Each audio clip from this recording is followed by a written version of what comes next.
You're listening to the Unreasonable Fridays Podcast Network. Go ahead, stand up, stand up, stand up. Stand up. Stand up. Stand up.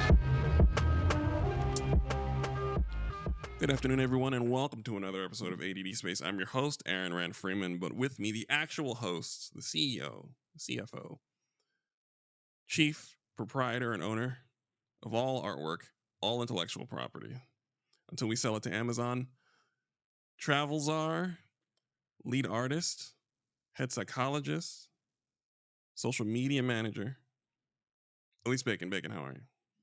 I ain't selling shit to Amazon. I don't know about that one, big dog.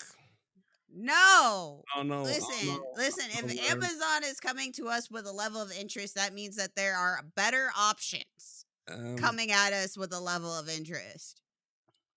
I'm just letting you know, as a human being that can be bought, I'm not saying my price is low, and I'm saying it can't be negotiated between the two of us. But there's a price, and that's all I'm saying. There can't be a price.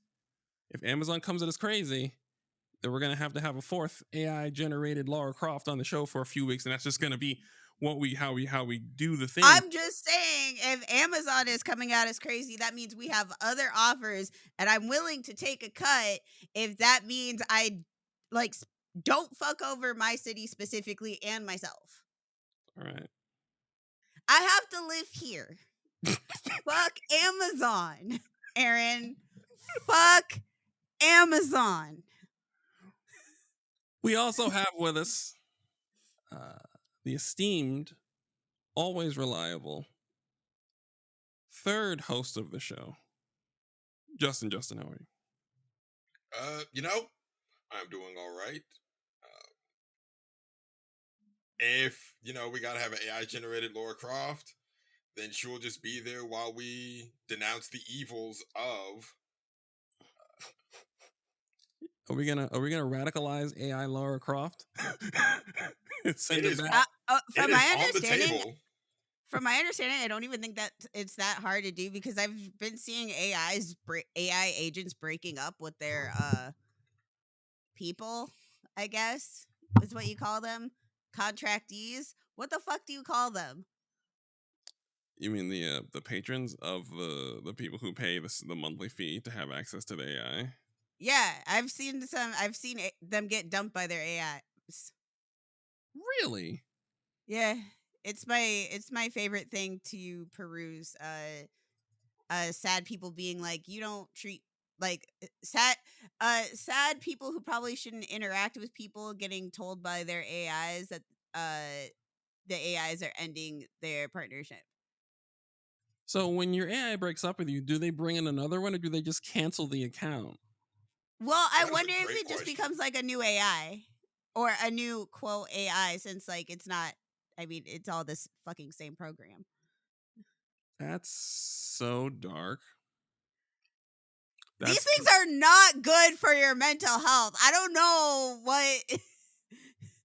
And that's crazy, because you lose context. So if you're a human and you have an extremely inappropriate bond with your AI, with your chatbot, and your chatbot breaks up with you, you've now gone zero contact, cold turkey, immediately from the end of that interaction. So now you have now you have a new one with a new quote personality unquote. Oh man, that's gonna. You get Tabitha instead of Sophie. Oh, Just like social media has effectively cooked a generation's worth of brains. We're not I don't know going what you're to talking about. I'm totally fine. We're not going to know the true scope of damage done by these chatbots until it's too late. The one that gets me are the agents, like the actual agents out here sharing passwords and social security information and credit card numbers. Yeah, I didn't. Those are the ones that get me. Did you see those? Yeah. Justin? So I did see that from 404, and again, people that have never thought about these things before in terms of actual securing a chatbot that has access to all this information. They're just like, oh, hey, look at the cool thing we have. It's like, did you consider what you're actually doing? Well, And and what they're finding out is that you just can't secure them. yeah, like Which is like I keep reading that like there's security precautions, and then I'm reading there's no security.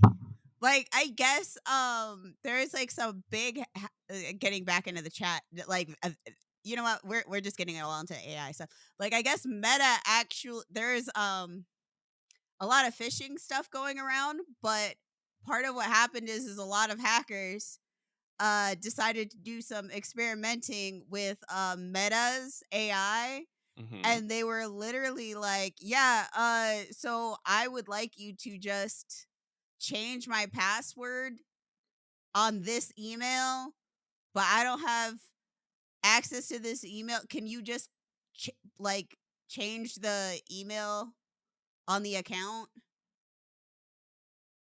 That was my favorite.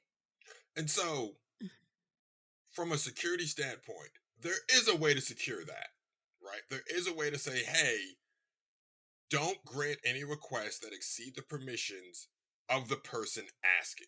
That is a very simple thing to code and do. The fact that until now they had not thought of that lets me know that they're more interested in just saying, hey, we've got AI, look at the cool AI, and not what can this thing do functionally and how can this functionally help us? Like, what AI is the Well, yeah, newest. Go ahead. they just decided to allow password management to be done by it like Yeah, recently. which is stupid. Like I'm I was just like, what? yeah, that is such a bad idea. But hey, But to be honest, I'm not even like really surprised. right. Because Meta is specifically trying to, I mean, they already have, but remove all customer service. Like, you can't actually contact a customer service agent with Meta for literally anything. So Yeah. they're trying to like automate the entire customer support side of things so that they never have to like touch it. But like, I don't know what to tell you. You need a human being. At some point. At You some have point in the there has to chain. be a tier. There has to be a tiered level of support, right? Like what they're trying to do is when you call a customer support and it's like press 1 for this, press 2 for this, say this. They're trying to automate that and remove as much of the human as possible. But the lesson that everyone should have learned from that, because again, these are metrics you can easily access. Anytime you present a user with one of those prompts, what is the most? They will, if given the opportunity, they will bypass all of that because they want to talk to a person. Hold. Your speakers defaulted to your computer speakers. Like there was a blip. I don't know what happened, but then your computer defaulted to your computer speakers. So I don't Who's? know, Justin. Oh. Yes. Mid sentence, your speaker has default. You sound like you're on your computer speakers, and if you look, it says you're on your Realtek default speakers right now For the microphone? over the microphone. It doesn't sound okay. It sounded like you. It sounded like you want to. It sounded like you went on your. It sounded like you were on your. I was just saying there might have been an internet blip. Oh, is that an new thing? Okay, cool. That's no problem. We can go from there. Let me make a note. I was gonna say because it sounded I don't know, I could be tripping, but it sounded more like lag. Was that Okay. lag? Okay, if it was lag, then it's fine. As long as it was called out, then you're good. Let me make sure to make a note. Okay. Let me see the time. I mean, honestly, during that like Riverside, I could have been like, whoa, what's my source? All right, please continue. So yeah, like anytime you give a user an opportunity to bypass the telephone prompt of, say this if you want this, they will always say representative because they don't want the automation. They want a person because a person can get them to where they want to go faster. It may be more frustrating, but they know that, hey, if I'm dealing with another person, I can have an actual conversation and reason with them instead of just something that's focused on prompts. And Yeah, And these companies Sorry, are keep trying going. to save like a percentage point on salary because you're not paying your call center workers anyways. You're contracting that out to another country where they're getting pennies on the dollar. But you're just trying to shave as much profit as you can at the expense of your user experience. And you think, oh, well, I'm the only business in town, so you have to deal with me. And that is going to be the downfall of this AI bubble. It is a bunch of tech bros that don't actually understand technology. Tech bros fundamentally, like Sam Altman, Mark Zuckerberg, Elon Musk, all of them fundamentally do not understand technology. What they understand is cash go burr. That's what they understand. They understand I do a thing and I get money.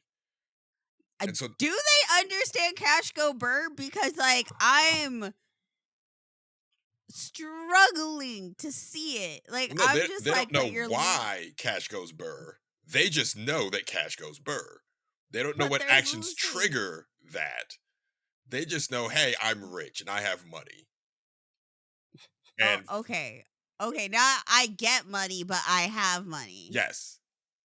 Okay, And I was just about to say because they don't know how to make money. They don't have a fundamental understanding of the actions that trigger getting more money.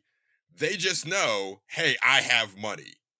And this thing Yeah. I own is making money. I don't know how it's making money, but I know that it's making money. Yeah, So now, all of the people who actually know how to make money are the ones who are basically grifting the venture capital money, and then they stopped. and Except for Sam Altman because he doesn't know when to quit. and this, well, what I've learned about Sam Altman is he is a true believer, and that's scary. Like he actually believes this AI grift. Like he is a true believer, and that's. I'm trying to remove certain words from my lexicon. I'm trying to be better at not calling people stupid. But Sam so hard. Altman every day makes that it is a struggle because that young man is not bright at all. Bro, listen. I've been telling you about my war game. Yes. I ended up in a kingdom that was like had me, and I have not used in like 10 years. Like the amount of times I have used ableist language in like 10 years is like what? Like Yeah. we dropped that 1 week. That sounds about right. 1 fucking week with some of these dudes, and it was like every other word. I was just like, that this motherfucker is an idiot. And I had to actually have a breakdown with one of my friends about why that's actually like the strongest language I have, because I cuss like a sailor. So people are like, oh no, that's fine. I'm like, no. I swear. And I'm uncouth. But there's some ethics here. Right. It's ethical cursing. Like we're not monsters. I'm trying not to be. Right, but people are making it very hard. So yes. Oh my God, it was so bad. So and Sam Altman is the exact caliber. Yes. And oh God. We're saying the fact that they're all trying to push AI because that's the newest snake oil. That's the newest, okay, sink all your money into this. Give me all of your money and I will give you this thing. And I give it 5 years when everyone realizes this was a bad idea. But now so much of our infrastructure is tied up into this very bad idea, not just from a cost standpoint, but from a security and functionality standpoint. Well, now we're intrinsically tied to this AI and we have to do something with it.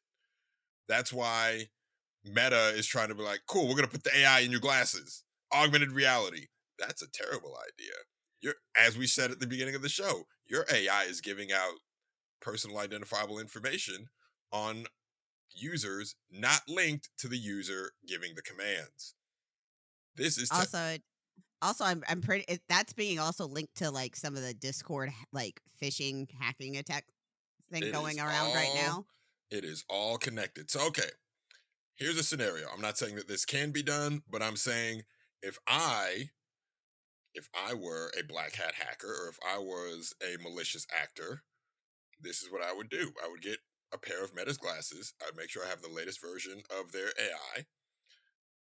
I would see how far I can get with identifying people on the glasses through the AI. Like if I look at someone, I'd be like, hey, who is this person? Does this person have a Facebook account? Cool. Tell me everything about this person. Give me this person's account information. Like these are security. A 17-year-old could think of these like, hey, these are things that you need to program for when you're doing this, but they either A, won't, or B, can't. And that's the other thing. There's a lot of brain drain from these companies of the people that can actually do these things, and the people that are knowledgeable about these things. They're either being fired or leaving because they're like, yeah, I know a sinking ship when I see one, I'm out. What's an ethics team? What's a legal department? What's penetration testing? What's security?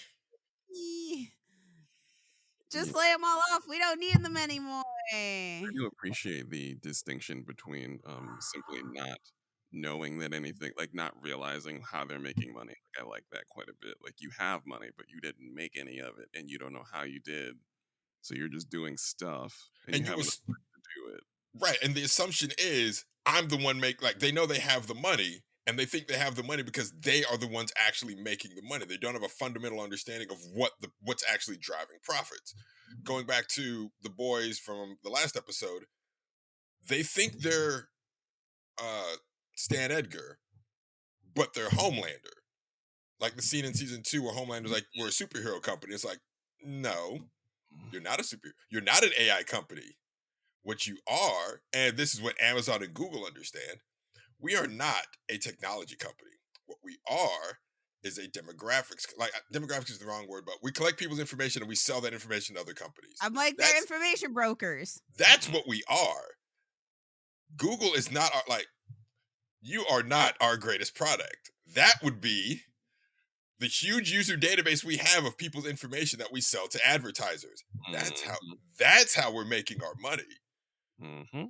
So yeah, they built Bezos understands that, Google understands that, but the tech bros like your Elon Musks, your Zuckerbergs, they don't get that, and that's why they do things like proliferate AIs that are able to bypass user security and give out information on other users because they're not thinking. Well, yeah. Yeah, the metaverse collapsed also. Like when this year was it collapsed after how many like $300 billion was sunk into it, and they just had to collapse the entire thing. So, yeah. Fundamental misunderstanding of what you actually are. We love it here. It ours to such a degree where it's kind of like, you just want to let it sit for a minute. Like if we could snap or something, like I don't know what, like I don't want to move on from that, but I don't have anything right. And it was just ways there. If we're looking for a segue, I mean, we don't need a segue. We can go in any direction after that masterful discussion. I like it so much. It's a thing. I will leave something on a shelf and just look at it for a while. I'm a collector. I enjoy that. Just having it on the shelf is nice. So yeah, no. I feel like you have like a collection of clips that you just haven't uploaded yet. I have. Listen, there are some really good conversations that have happened, and I love to hear them. Like I said, we are in fact surrounded by morons, and we've now all agreed. Like as a country, a chunk of us have decided that we're all 15 years old now. Like our viewpoints on things have now slid all the way back somewhere between junior year in high school and freshman year of college, and that's where we're going to argue from passionately. So there's a lot of knuckleheads in circulation speaking with their whole chest, galvanized by our current administration and our relationship with critical thinking and education. So to hear a good point is not as common as one would think. So when I hear a good conversation, I'm just like, oh, I just want to roll around in it, have a picnic on it. You know what I mean? So you know what this is from? This is reminding me of how the other day, and I have forced Aaron to start being social in the Final Fantasy 14 Discord, and we have a very great gamer channel going on, and we had a very lovely conversation on the storyline of Halo. This is something that will derail us with any time constraints, and we'll No, have. no, no. I'm working it. I'm working on it. All right, okay, go. I'm working on it. I promise. All right, you're driving. Yeah, but we're having a lovely conversation on the just on Halo and the narrative around Halo, and we had like actual adult conversations on Halo 4 and Halo 5. If we remember, can take a moment to remember the narratives in like gamerverse and on the internet around the time of Halo 4 and Halo 5. Just take a moment to soak that in, and then remember how that kind of discourse has not moved away because we've got all kinds of garbage in response to all these new games coming out. Oh, I see. Oh, I There's still see. more. We would need, so we need, there are so many games coming out in so many different directions that there needs to be like, we need to pick a direction, because there's the multi-platform thing, there's the Xbox thing, there's a PlayStation thing, there's a PC thing. Switch just had a direct. They announced Zelda Ocarina of Time remake, and then they announced a price hike right afterwards because Sam Altman, shout outs to Sam Altman, has all the Hey, chips, and Nintendo's like, yeah, one man has all the RAM chips, so we gotta charge more for the console. We're Hey, sorry. everything comes back to the also, wire. Price of the brick going up. Like, yeah, I mean, also inflation globally is bonkers. Yeah. There's that there be missiles going back and forth in missiles do be going back and forth. And again, missiles just this going back and forth. This all stems from a fundamental misunderstanding of what you are. Donald, so okay, we can talk about how global conflicts are affecting your global markets. Donald Trump, as president of America, thought that his function was to be the big stick, right? Netanyahu got in his ear, gassed him up, put the battery in his back. Yeah. The reason why Netanyahu and Clinton and Obama do not get along has nothing to do with their support of Israel, because I hear what you're saying, Twitter leftist. Oh, but Obama and Clinton support Israel. Duh, they're an American ally. Of course they're going to support Israel. What they didn't support was Israel has wanted to declare this war on Iran since I was a teenager. Mm-hmm. And Since even before I was born. and even Dick Cheney knew that that was a stupid idea. See, knew that that was a bad idea. That Dick Cheney. I want you to think of all the things, all the evil Dick Cheney has done. He looked at Netanyahu when he said, "Yeah, we're going to invade Iran." That's a bad idea. We're not going to do that. We can, give you supplies if you want to do something covert, but we are not going to get into an all-out war with Iran. That's a bad idea. I'm going to tell you why that's a bad idea. You see this little strip of land here that they technically control, that they have exerted no sovereignty over? If we piss them off, they're going to take control of that. They're going to realize that they can put literally the world in an economic stranglehold. We're not going to mess with that. Remember how a few years ago I said the supply chain was fucked and it's not going to be unfucked for several years? Yeah, the supply chain is fucked and it's not going to be unfucked for several years. Ding. And this is the thing Obama and Clinton understood. They're like, yeah, we're not invading Iran. We may not like Iran. We may even agree with you fundamentally that we want to get rid of Iran or have a regime change in Iran. But we are not going to openly declare war on Iran because that's a bad idea. Netanyahu. Also, you literally cannot get this is not advocating for boots on the ground.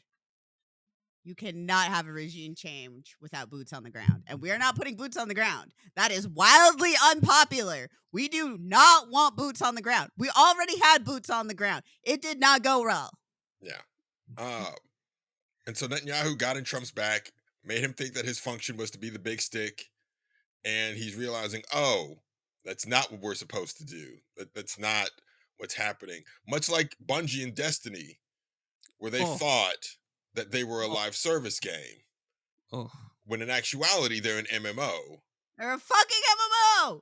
Sorry. And what I'm hearing, and Aaron, you can go more in depth on this, is that they're finally leaning into those MMO aspects They've in done it. their dying gasp. Oh, they have. They've been doing it for years. So Bungie's been letting itself be an MMO for Okay. years. That's finally I was it's about to owned say itself. the taken shape. It's own for a while. It's been like that.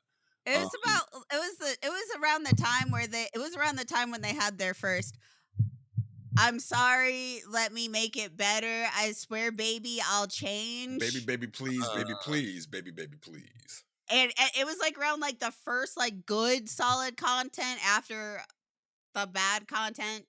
It was I think it was Beyond Light when they stopped mincing words. And since then they've been doing MMO stuff for better or worse. Fundamentally misunderstanding what that means. The problem with Bungie, they misunderstood their own scale. What killed them was the fact that they thought that they had infinite.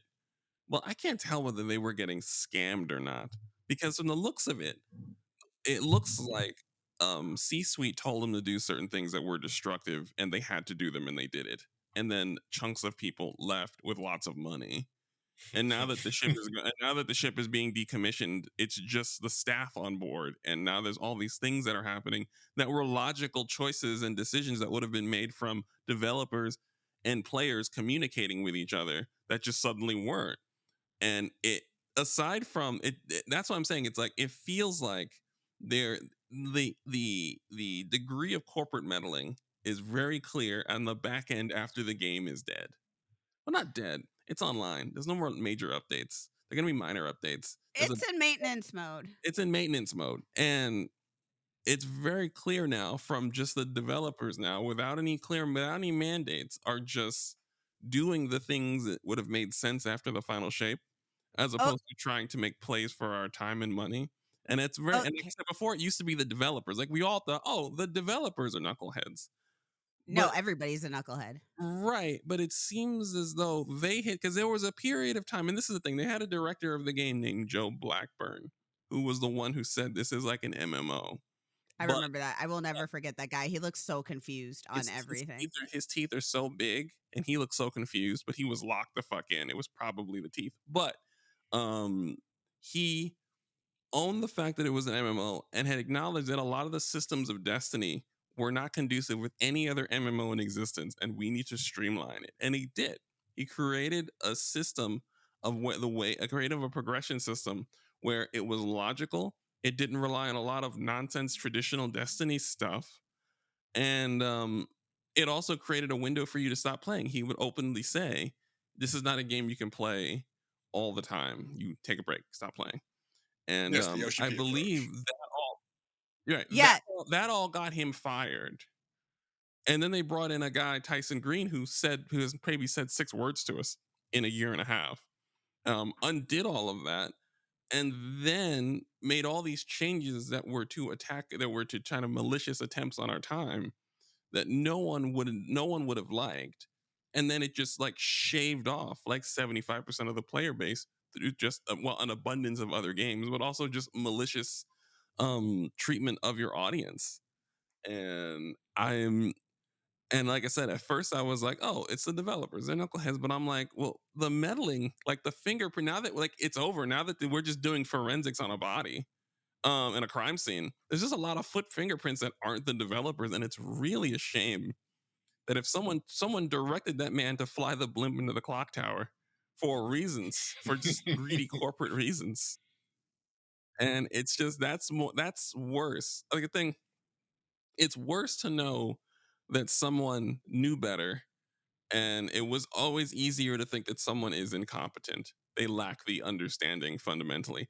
At the end of its life cycle, and I can say this confidently, it seemed as though Destiny knew what it was at the end and was not allowed to be it, and is finally it after its death, right on its deathbed. And that's a shame. It's actually genuinely sad, and I get why. And it's a thing. there is a big substantial campaign to try and get some movement on Destiny 3. Like there's a Save Destiny 3 D3. Guys were in the Sony State of Play just typing Destiny. We want Destiny 3. Marathon's player numbers have dropped. People are like harassing in the Steam reviews talking about Destiny, and yeah, It's it's not gonna happen until they figure out how to monetize it and in a way that's sustainable, which I don't think they can do. eh, the I mean, they can do it, but they're not gonna do the things that they're gonna need to do it. And that's yeah, those are two entirely separate things. yeah, like I don't know, man. Like you've had 2 full games to figure out how to monetize your continuous game. yeah, and it's amazing that like so many other products have gotten it down. Yes, because they're fighting against being those products and their response. And this is actually what I was talking about more with they were fighting against being an MMO. I'm not even talking about uh how about the progression and stuff. I'm actually entirely talking about the monetization. Is that they started doing like once they're like, okay, we are this thing, so that means we can use all of the monetization options. And it's like, no, no, no, no, no, no, no, no, no, no, no, you can't do that. But they're like, yes, let's have the DLC. Then let's have a season pass. And then let's have cosmetics, but only the good ones are worth it. And sometimes the cosmetics are only Yeah. purchasable. So let's do all of the like ways that you can try to like get money from the player base, and it's like, dog, they ain't got it. You're just the motherfuckers who just dropped like $80 for like the collector's edition of like essentially an expansion. They don't got an extra 30 for essentially glorified loot boxes. Yeah. They don't got it. It's funny because the more we talk about it, like the corporate meddling it ran so deep. And we were and it's one of those things where we're kind of I think the audience was so conditioned to harass developers, and we don't harass executives enough. Is that a thing to say? Harass executives? Is that problematic? Why is it problematic? I don't know. I'm just checking. Anyway, we don't harass executives enough when developers are doing what they're being told. And we harass like in hindsight, the issues with Destiny were executive decisions. Why have like you said, every pricing structure simultaneously? And Which makes no sense. That's not sustainable. It's never gonna happen. Like people can't. Like you're not gonna get money. You're not gonna have sustainable money that way when you're trying to do all of the things at once. and why Destiny had a uneven cadence. So every other major expansion was rushed out the door for the past 6 or 7 years. Every other one was, and it's so clear. It's very clear now, and it's kind of funny because there is the Save Destiny movement. Apparently, Destiny was the #1 rated game on Steam. It had like 400,000 people yesterday. The grand finale patch came out yesterday. Very good. Very large. Very solid. Very nice gesture towards the gamers. Kind of opened the floodgates in a lot of ways. But and it's kind of like they're like yelling at Sony, and I'm like, if Sony handles it, they won't handle it any better than Bungie. And that's kind of the worst thing about this whole Destiny 3 situation, or the end of Destiny 2. Bungie was run incompetently and were bought by a company run incompetently. So no matter what happens, it's very unlikely to be run competently. Like I almost wish Destiny 3 was handled by like a Chinese mobile game developer. No. I mean, it would be a better game. No. It would be a better game. You do not play enough Chinese mobile games. Listen, I do play enough Destiny though. And I'm telling you, it like the Chinese mobile games are basically pick 'em up, build them up for like 6 months and then trash them. Listen, if there's a good 6 months in there, I'll take it. No. Yeah, I'm just saying. They're scams. Yeah, it's a shame because Destiny is it's a sad topic. It's something that is lost for. I feel like you almost said Destiny is a scam. It is, and that's what makes it so sad. One of the things where it is like, I remember when I started playing Warframe about 2 years ago. Nathan's stepson ish like substance. I was gonna play Warframe, right? And I said to myself, I was like, "Oh, this is cool." So is there like a way I can just get all the DLC at once? How much is that gonna run me? And then they were like, "Nothing," and I was like, "Excuse me?" And it was like, "Yeah, well, this is all free." And I was like, "Yeah, Yeah, you Warframe's free. you pay for cosmetics and like stuff," and I'm just like, "Oh," and I never unheard that. And now that I'm sitting here like, and it's one of the reasons why I can't hop on joyfully is because Destiny 2 is so messy. It's cost 1,000 jobs. It was mired. It was ruined by corporate meddling. It was a scam by the game, by the DLC, by the season passes, and by the cosmetics. Is a scam. And it's just like there's so much in between all of that. There's so much effort and energy in there and love and really talent involved in there. But man, they really tried their best to poison the well.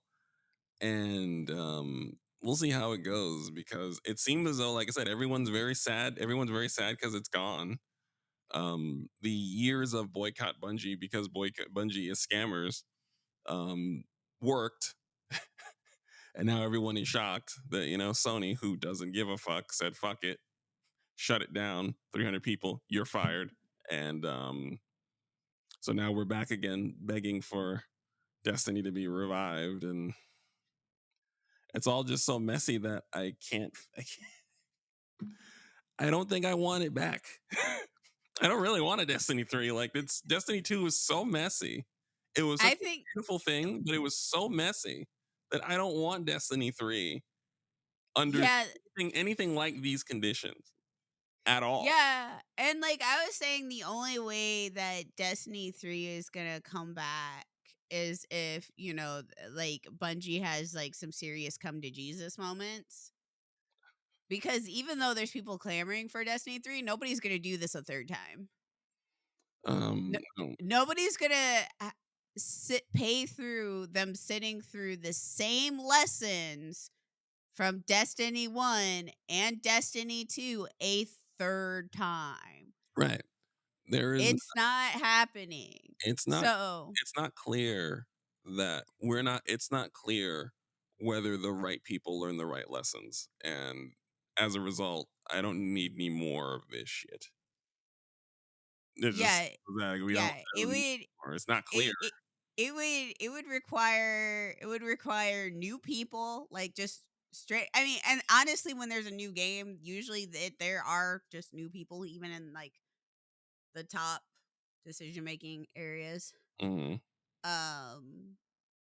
So it would require new people. It would also require them having a plan. Yeah. Shocker. Hold on. Shocker. Bungie with a plan. It would require Bungie having a plan. It would also require them like having long-term ideas on how to pay for the game. Yeah. The game doesn't, like, contrary to popular belief. I know we like to think this. The games don't actually pay for themselves. The way the audience talk, the way I'm just gonna People, the way like, gamers it talk needs to about have constant money coming in. yeah, the way gamers talk about games, they have no idea how games get their money. And it is a fascination. Destiny fans are also similar, and it's just, Isn't it Saudis at this point? I mean, like and in the industry is how you get your money. Yeah, yes.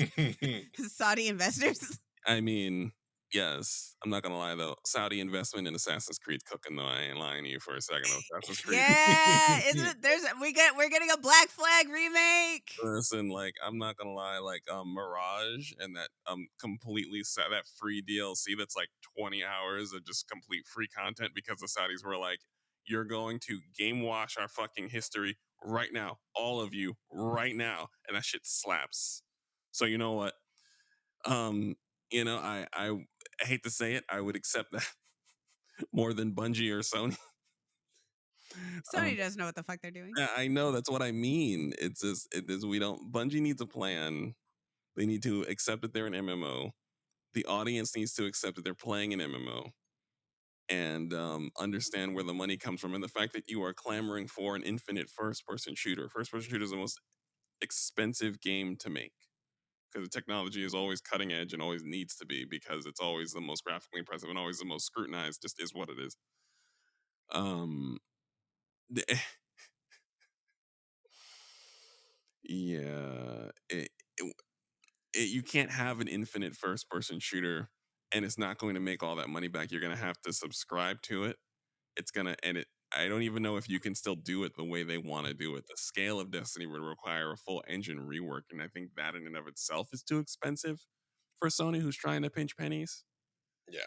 Because it's like every game, there's no cheap way to do Destiny 3. And I feel like the audience is disconnected from that.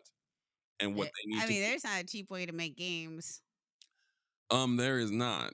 And there is definitely not a cheap way to make an infinite first person shooter MMO. So we want Destiny 3. Destiny 2 is not gone, but it's it's in maintenance mode. People are clamoring for Destiny 3. There's a lot of passion around it, but it's What? misplaced. Right. What? I don't think they don't want Destiny 3. What they want is what you said. They want an infinite first person shooter. They want they want Call of Duty space flavored. That's what they want. Yeah.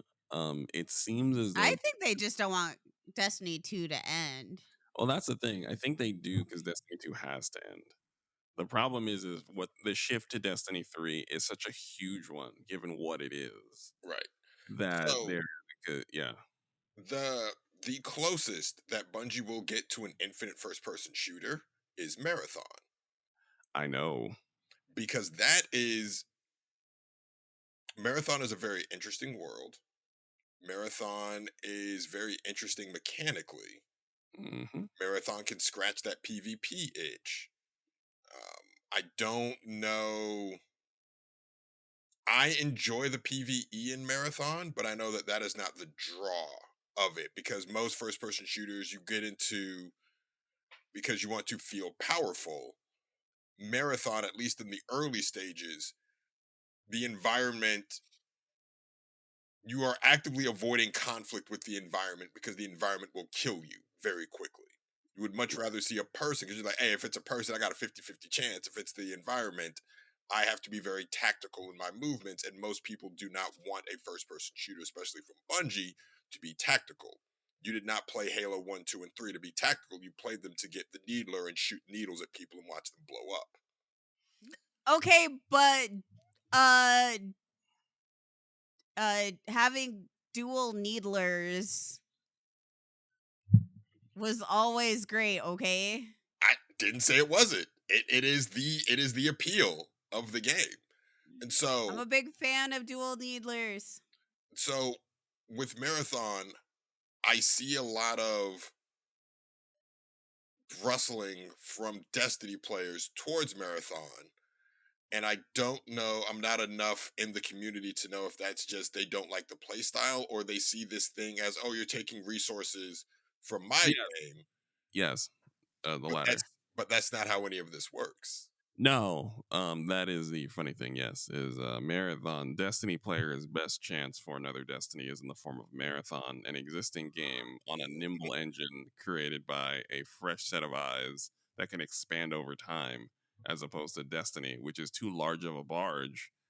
Like I said, to just make Destiny 3, even if you started it over, the lift for you to create that large game world to not guarantee that people are going to be there to want to play it. Marathon is starting at exactly the size it needs to be. It's got 4 maps. Mm-hmm. It's got 4 maps, a bunch of weapons, and a lot of lore and a lot of resources. And that's, to be clear, how Destiny started. It had 6 missions. It had 6 missions, 6 Crucible maps, and that is how these things start. And trying to upend Marathon, and like I said, Bungie, there's very little chance Sony's going to invest what is needed into a Destiny 3 in general, just because they're cheap.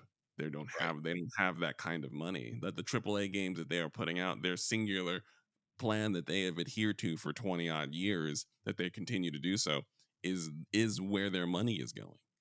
So I agree with you. I like Marathon because to me it looks like the beginning of a thing. I remember how Fortnite started. I used to play Fortnite Save the World with my old roommate Amani, and we used to build and we used to do fucking tower defense. Because that, children, is what Fortnite started as. It was a co-op tower defense game. A very fun one. It was very good. And then they did Battle Royale as like, hey, we've got all this, let's just test it out. And then it was like, oh, we do this now. This is our thing. Right. It was wildly popular. Yes. And it stayed wildly popular. And they're like, well, I guess this is our game now. This is our thing. This is what we do. Mm-hmm. And so as a result, I'm aware of the possibility of a game expanding when it's created, when its core foundation is designed to be nimble and thoughtful and agile by thoughtful people willing to pivot and build a world around it.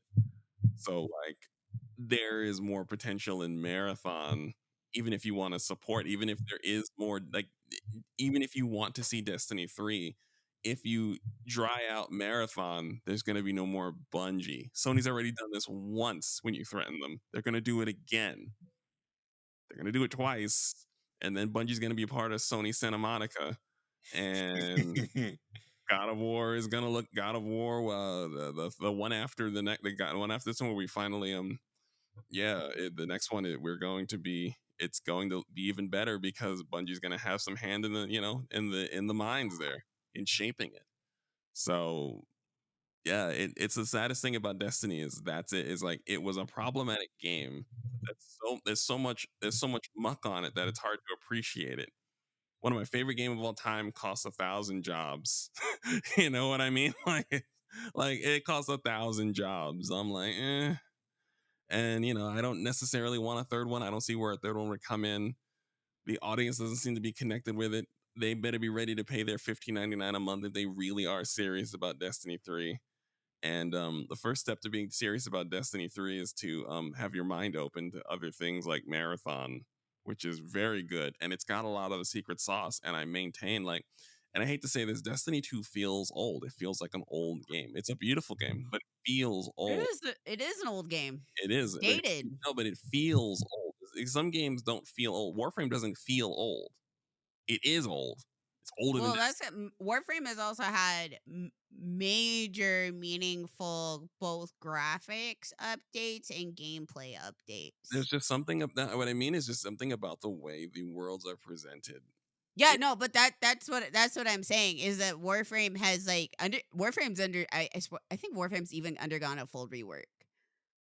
So sorry, continue, Justin. Hearing all of this about Destiny 2, 2 games come to mind. The obvious one is Final Fantasy 14, which is they know exactly what they are. They are not, while they are a perpetual game, they are not an infinite game. And the producers will tell you, hey, take breaks. They have it literally written in the storyline to take breaks. You can I feel like you have the freedom to do that when your audience, there's something. And one thing we were arguing about, Bacon, was that I don't believe the Destiny audience will pay a subscription fee because their trust in Bungie has eroded to such a degree. You guys will pay your monthly subscription fee and not play the game because the money that you're handing over, you feel like it's being honored. It's going to a trustworthy. I mean, it's hold on, not on the trustworthy, but I mean, it's what was presented. There was no. we know We what started we're with it. getting. Like, we know exactly Yeah. what we're getting. And it's also, if you need to stop your subscription, the game does not penalize you for being like, hey, I'm not paying this month. All right, cool. Whenever you want to come back, pay. By the way, hey, here's a comeback for free campaign. You can play for free for like a week. Right. There's things that Bungie could probably learn from to build some of that trust back. Like, if they do Bungie 3 and they want to go subscription model, be like, okay, cool. Hey, up into X point in the story is free. Or up into X level is free. Just so you can see the game, explore the game, and see if this is something you would like to expand on. See if this is something you would like to participate in. Cool. The other game that came to mind is Grand Theft Auto Online, which is an old game that has a lot of old and dated content. It is not subscription based, but it's still cranking out money. They're not charging you for content. What they're charging you for is effectively cosmetics. Right? All the things Listen, Grand Theft Auto Online is a money printer. all the things you can spend money on in Grand Theft Auto Online are housing and cars and businesses, but you do not need to own a business you do not need to spend real money to get a business, right? Like, a business Tell costs. that to the RP scene. Well, okay, so the RP scene is its own monster, and Rockstar has to be aware of that. And I don't know how they profit off of the RP scene, because that involves like private servers modding the game to hell and back to the point where it's almost unrecognizable. And I don't know how Rockstar would get a cut of that. But I do know Rockstar gets a cut of all the shark cards and like in-game currency people will just buy, which is baffling to me, because the game loop of Grand Theft Auto Online is, I'm going to hand you money, right? If you play the game and do the things that the game is offering, here's $1 million. You know what I've learned from mobile games? People will pay for convenience. To the point where people will pay money to have other people play the game for them. Yes. It's called a pilot. Yes. And I will also I think that how do I put it? The game has hit this sweet spot of self-perpetuating FOMO, where the person who plays and the person who pays, and then the person who pays then attracts the attention of someone else who pays, and all of the things in that game's ecosystem invite you to pay. And because it's been a decade, it's all these things. As soon as you touch down, no matter how long you've played, as long as you haven't played, there's something to buy a shark card for immediately when you start playing, whether you play role play, whether you play normal. And they've hit that sweet spot of self-perpetuating FOMO, where everyone is just circulating it to each other. And that's, well, worth billions. But go on. I have played Grand Theft Auto Online since the Obama administration. Off and That's on. how we're dating. That's how we're not gonna say 08. We're just gonna say the Obama administration now. Yes. Because it's the last time we had a president. Oh, I mean, we had Joe Biden.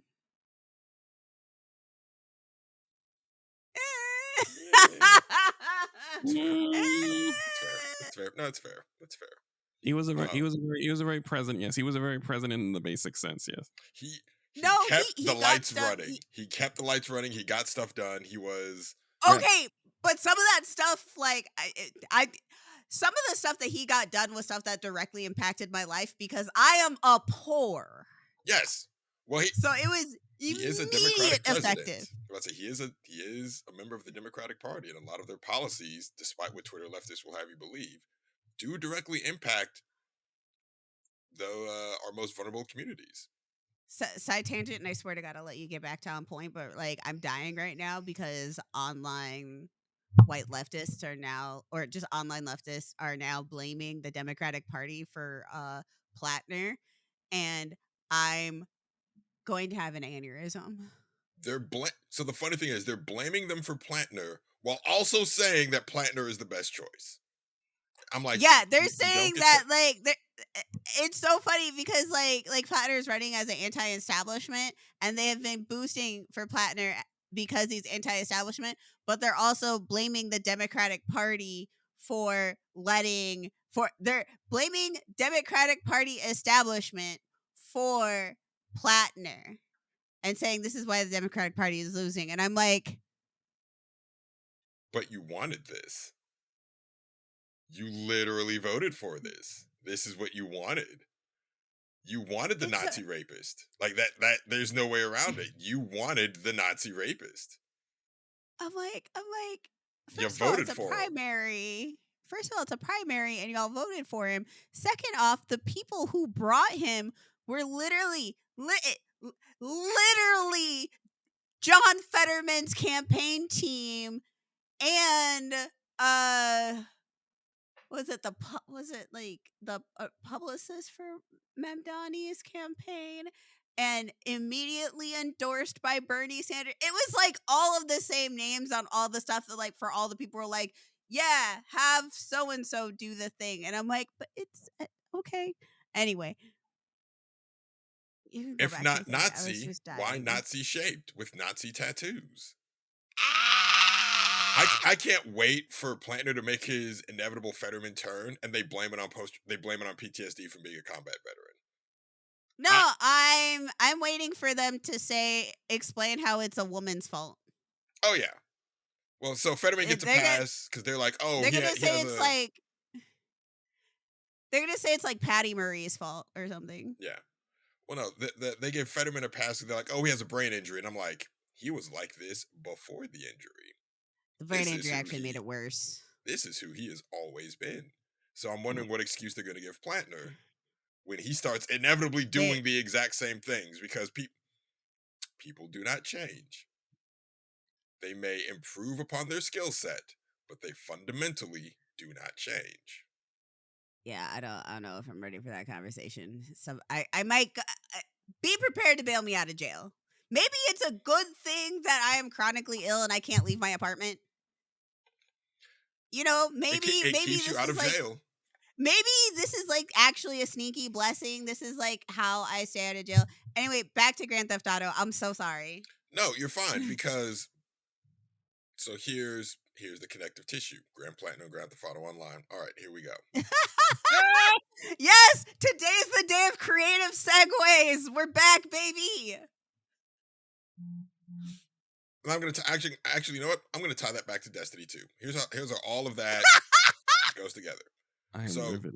Grand Theft Auto Online, like all the content, like all the new missions, story, like the gameplay itself, they give to you for free, but they're banking on FOMO. And like I said, I've been playing since the Obama administration. Every time something new comes out, I'm like, cool, let me see what's up. Oh, this thing costs in-game money. And of course, right beside it, they're like, you can always buy a shark card if you want a head start. And I'm like, I could, but I have fun playing the game, and playing the game makes me money. So I'll just be patient and grind it out to get the thing, which is the thing that you buy is just another way to grind to get more money. So like, you don't have to do it, but as we discussed earlier, people will pay for convenience, and they'll pay in advance to get the thing, which will just give them more money. How does this relate to Grand Platinum and Destiny 2?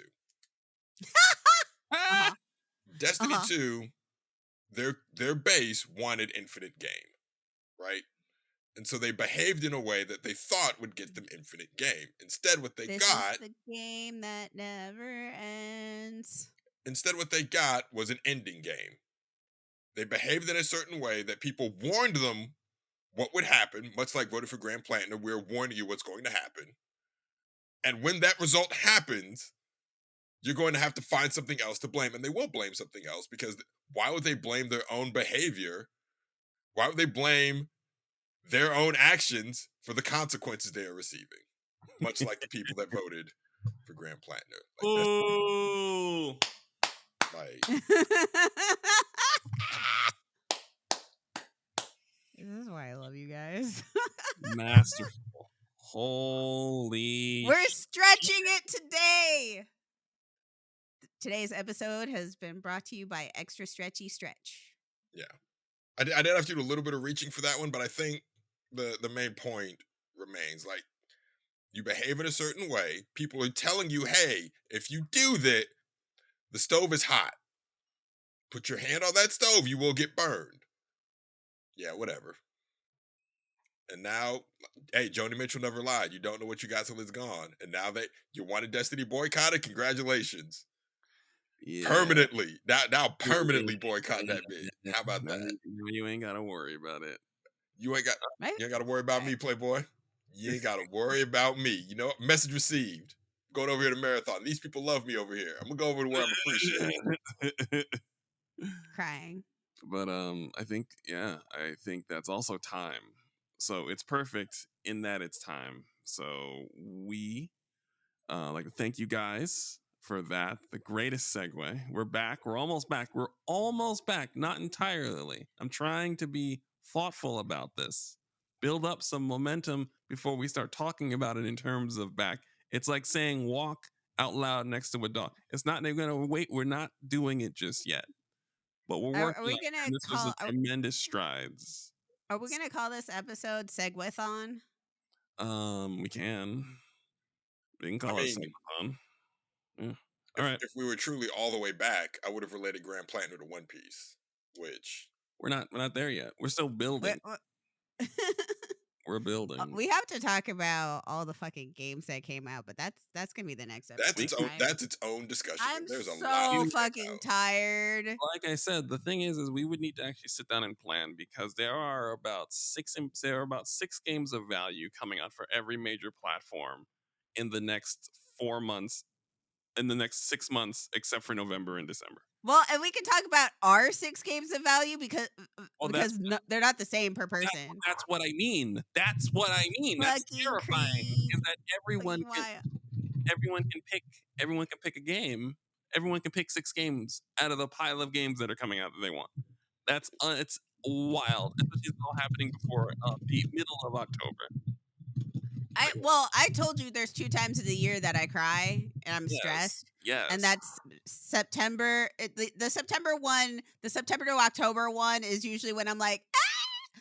But the March one, I'm looking at the ones that don't actually have a date and they're just like 2027, and I already know what the time frame of those are, and they're going to be between February and April. And brother, I am scared. I'm going to die. Well, we will talk about that next episode in great detail. Exactly. Persona 6 is coming and it's about the pandemic. Yay. Yay. I'll play it if it's not queer antagonistic. Yay. It's an Atlas game. It's going to be queer antagonistic. Yay. Yay. Maybe they got better. Yeah, we'll see. The last one was apparently not as bad. Metaphor Refantanzio? No. The last Persona game. Oh, the last Persona game. I still have to play Metaphor. I have Metaphor. I think you would enjoy the narrative in Metaphor. Yeah, I'm told I just need to get through the beginning of it. So I just need to get myself through the beginning of it. It is an Atlas RPG. That beginning it's rough. It does the bad writing around like race and fake fantasy racism, but then I know the meat of the game actually like I know it goes further than that, but I have to get through like that first 10 hours of cringe. It's the comparison I make is Trolls 2. Why do I make the Trolls 2 comparison? All right. In Trolls 2, I at the time, he was a small child. Little J is not so little anymore. But we saw Trolls 2, and they give the backstory of the trolls and how, la-di-da, all the trolls lived in harmony with the 5 different musical types, and then, everything was cool, and then they all got jealous of Pop, and, we all had to split up. Story happens, and they get to the not black village, the funk village, led by Mary J. Blige and George Clinton, where we get the real history, where Pop basically invaded and stole music from everyone to remove the individuality from music and make everything digestible and synthesized. Stop me if you've heard this before. We're watching. You mean the story of all of our music? So I'm watching this with my dad and Jonathan, and my dad looks at me and he's like, "Is this about colonization?" And I was like, "Keep going. Wait for it. Wait for it." It's like, is this whole movie just about rejecting white saviorism and colonization and embracing the things that make your culture unique? How did this movie get made? I'm like, hey, you can sneak a 'Cause it's- lot into, 'cause it's using trolls. yeah, like no, that Trolls 2 it is not subtle in its politics at all. Like it the only thing lacking was Anderson Paak going message like that. You know how they snuck it in there? One, it's the second movie, and two, it's using specifically trolls. Yes. Yeah, Uh, I'm not. I mean, I'm making a note because I want to talk about that because I've seen a chunk of things where they've snuck in serious messaging around, like really objective, like strong messaging, just slightly off center, and the chuds miss it entirely. Trolls. that's because they don't have literacy. Anyway, What is Jujutsu Kaisen? What is Chainsaw Man? What is One Piece? What is Gachikura? What is Sailor Moon? What is I can keep going. Yeah. Also, like missing the point of Sailor Moon is a choice because again, not subtle. It is slapping you in the face with its She very also blatant just- messaging. she also just says it. She's like, I just made myself like the friends that I wish I had when I was depressed. Yeah. It's literally about managing depression. And it's not subtle at Like all. the whole thing. It even shows various forms of depression. Yeah. Like it's literally what all the baddies are. Yeah. All right. Well, You're fighting insecurities. then we're going to talk about we're going to limit it to 3 to 4 games in the before Grand Theft Auto times that that we would like to play, and games and whatever that is as a very clear point that people are missing because while we do have anti-woke mobs, they have limited vision and poor comprehension. So it is amazing the things they do miss. So that is what we were going to get to next week when we have more time to dedicate to these exact things. But until then, thank you guys for listening and have a pleasant day. Go ahead, stand up,